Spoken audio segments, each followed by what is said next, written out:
Hello, അപ്പോൾ ഇന്ന് നമ്മൾ പൊതിച്ചോറിൻ്റെ അൺബോക്സിങ് വീഡിയോ ആയിട്ടാണ് വന്നിരിക്കുന്നത്.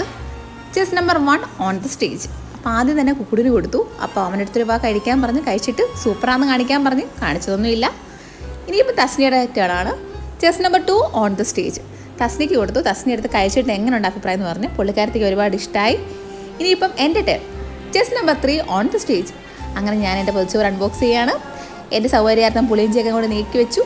എന്നിട്ട് ചമ്മന്തി എടുത്ത് കുഴച്ച് കഴിക്കാൻ തുടങ്ങി. സത്യം പറഞ്ഞാൽ ഈ പൊതിച്ചോറിന് പറഞ്ഞാൽ കുറേ നാളുകൊണ്ട് ആഗ്രഹിക്കുക കഴിക്കണമെന്ന്, പക്ഷേ പറ്റുന്നില്ല.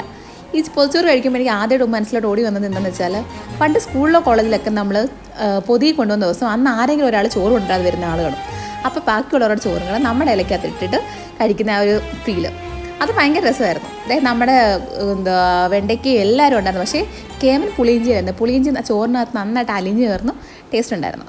അപ്പോൾ അത്രയേ ഉള്ളൂ. Tata bye.